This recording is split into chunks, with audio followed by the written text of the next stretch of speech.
Hello patrons.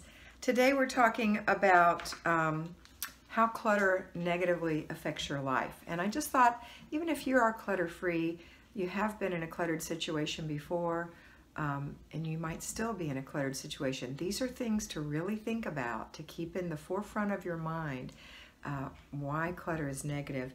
The first thing is that clutter affects your health. It also affects your relationships. I have notes here in my little spiral bound notebook. It affects your relationships, it affects your career, and it affects your budget. So let's talk about each one of these things. How does clutter affect your health?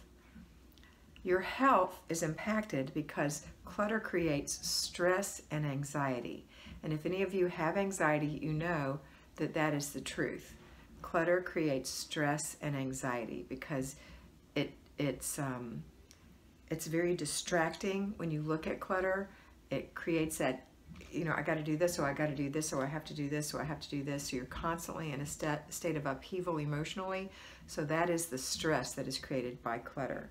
It also affects your diet because when you have clutter everywhere, you can't really focus and you are distracted, and so you eat for comfort. A lot of people just grab something to eat to comfort themselves because they're so disquieted from having all of this clutter in their house. Number one. Number two, you're not organized enough to be able to get a plan together because you are just so distracted. So it's very bad for your diet. The other thing is that it affects your respiratory issues. If you have family members with asthma or other respiratory issues, when you have clutter, you have dust because you can't really deep clean when there's clutter. That's why we want to declutter the zone first before we start our deep cleaning eventually. So it's bad for your respiratory system. And the final health thing is that it's a safety issue. It can block entryways, it can be flammable, it can cause people to have tripping hazards. So clutter is bad for your health. Now, what else is it bad for? It's bad for your relationships because when you have clutter, the number one thing about your love life is that it doesn't allow you to see what needs to be worked on in your relationship because you're so distracted by clutter. I know that some of you may say, no, I'm not. I don't care if I have clutter. My family's first, whatever. It's not true. I know in the Sidetracked Home Executives, Pam, who wrote that book with her sister Peggy, she said that she used to leave her house to take the kids out to do fun things. So that's good for the relationship. But she said the whole time she was gone, she was feeling guilt. And when she came home, she was so deflated because the house was a mess. So it's not good for relationships, especially not for your love life. The second relationship it's not good for is it upsets children. And it's proven, they've done studies, that when children come from really messy homes, they're very embarrassed. They don't want to have friends over. And it's not good for children.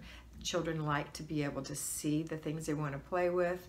If their toys are under other toys, they can't get to them. So clutter is bad for children. And then the final thing for relationships is it isolates a person. I know that if I said to you, and if you have a cluttered house right now, or if you can remember when your house was cluttered, well, let's go ahead and have some people over to your house. What would you say? Oh no, no one's coming to this house. Not unless I have time to stash and dash. Put things in the bathtub, under the bed, in the closet. You know, and that's not a good way to be. And then when they do that, then you see the spots on the carpet. The things that you couldn't see when the clutter was there. So having this clutter in your home is an isolation thing. And if it gets really bad, we don't have hoarders here, but hoarders especially are isolationists. So don't even go into that direction. Let's just get our clutter fixed, and we can fix it easy. Okay, then the other thing for your career. If you work and you have a messy desk, surveys have said that a person with a messy desk is much less likely to be promoted. Because as a boss, why would you want to promote someone who might get things confused, mixed up, lost? You don't want that. You want somebody who's on top of things. So that messy desk prevents promotion.